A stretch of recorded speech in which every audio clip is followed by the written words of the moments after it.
En 2013, Patrick Dexon et son équipage mettaient le cap vers le 7e continent, une zone de l'océan Pacifique où des millions de tonnes de déchets plastiques sont piégés par les courants marins. Cette année, ils ont choisi d'aller explorer le cœur d'un autre tourbillon océanique, le gyre de l'Atlantique Nord, où se concentrent également les déchets que l'on rejette depuis les continents. Après 3 semaines passées en mer, explorateurs et scientifiques reviennent avec des images et des témoignages sans équivoque. À l'approche du centre du gyre, on croise beaucoup de macro-déchets, ces gros déchets qui mettent beaucoup plus de temps à se photodégrader et bien sûr l'apparition dans les filamenta de microparticules. Et puis plus on progressait dans le centre et puis plus on trouvait de microparticules. Jusqu'à une journée où il y avait une concentration très importante de plastique. Quand on a arrêté le bateau et qu'on voyait à peu près 3 mètres carrés d'eau de mer derrière le bateau, et ben, il y avait 3, 4, 5, 6 particules de plastique qui flottaient à la surface de l'eau. Dès le début de l'aventure, le CNES a soutenu l'expédition 7e continent, voyant en ce projet un moyen idéal pour sensibiliser les jeunes à la science et à l'environnement. Dans le cadre du programme Argonautica, des collégiens ont ainsi étudié la circulation des courants océaniques grâce à des bouées dérivantes.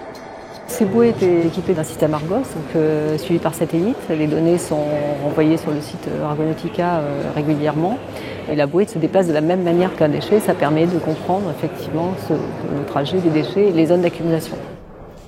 Dans le cadre du volet techno d'Argonautica, une autre bouée a été fabriquée par des élèves ingénieurs de l'ICAM à Toulouse, la bouée gyroplastique.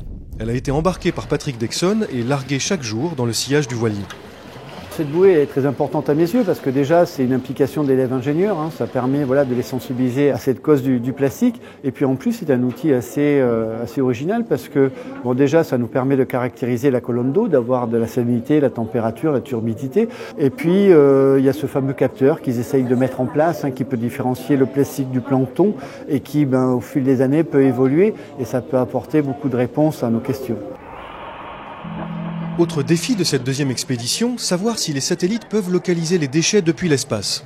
Des rendez-vous ont ainsi été programmés entre le voilier et les satellites Pléiades, Spot et TerraSAR X afin de réaliser des images satellites de la zone traversée et de pouvoir les comparer aux données de terrain. Les images doivent désormais être analysées pour tenter d'identifier une signature spécifique de la présence de déchets dans les océans. Plusieurs mois seront également nécessaires pour analyser les échantillons prélevés lors de l'expédition et évaluer l'ampleur de cette catastrophe écologique. Au début de leur parcours, les plastiques sont dans des zones habitées et donc polluées, par exemple des rivières ou des fleuves. Et ils vont concentrer certains types de composés chimiques, des polluants organiques persistants ou des métaux lourds. Et donc la question que l'on se pose, c'est dans quelle mesure ces plastiques vont transporter ces polluants dans le milieu marin et s'accumuler au long de la chaîne alimentaire.